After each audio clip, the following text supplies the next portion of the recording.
लोमड़ी और बकरा, मुसीबत में दानिशमंदी। एक बार की बात है, कहीं दूर किसी जंगल में एक बार काफी गर्मी पड़ रही थी। सूरज की तपश ने जमीन को झुलसा दिया था और जंगल के छोटे तालाब सूख चले थे। हर तरफ पानी की किल्लत थी और जानवर प्यास से बेहाल थे। इसी जंगल में एक लोमड़ी रहती थी जो अपनी चालाकी के लिए मशहूर थी, मगर इस वक्त वो भी प्यास के मारे बेहोश हुई जा रही थी। वो पानी की तलाश में इधर उधर भटक रही थी, अपनी नाक से जमीन सूंघ रही थी और सूखे पत्तों को हटा हटा कर देख रही थी। आखिरकार इसकी नजर एक पुराने गहरे कुएं पर पड़ी। इसकी आंखों में चमक आ गई जब इसने कुएं के अंदर झांक कर देखा और नीचे पानी को चमकता हुआ पाया।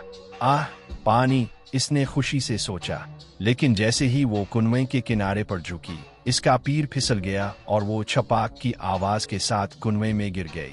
पानी ठंडा था, मगर लोमड़ी की खुशी एक लम्हे में परेशानी में बदल गई।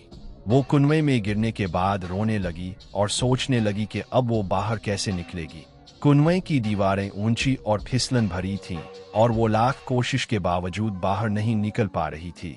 कुछ देर बाद इसी जंगल का एक बकरा, जो बहुत सादा मिजाज था, इसी रास्ते से गुजर रहा था।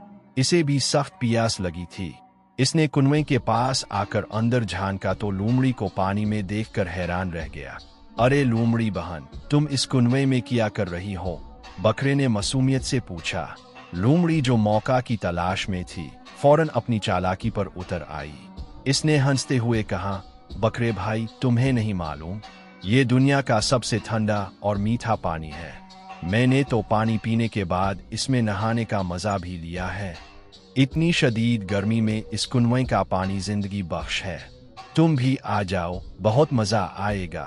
बकरे ने जब ये सुना तो वो मजीद प्यास और गर्मी बर्दाश्त ना कर सका।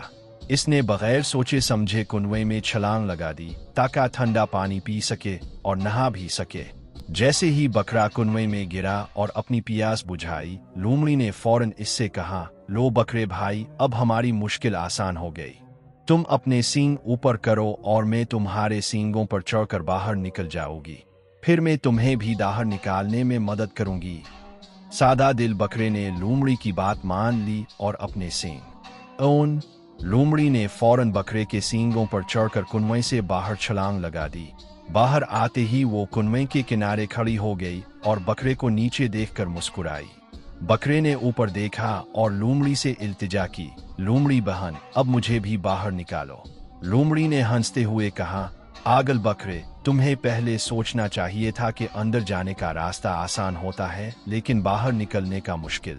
अब तुम अपनी दानिशमंदी का इस्तेमाल करो और खुद बाहर निकलो। ये कहकर लोमड़ी वहां से चली गई और बकरे को कुएं में अकेला छोड़ दिया। इखलाकी सबक: किसी भी काम को करने से पहले इसके नताइज के बारे में सोच लेना चाहिए।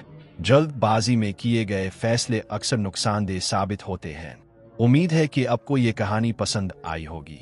ये इसी अंदाज को बरकरार रखती है और एक इखलाकी सबक भी देती है।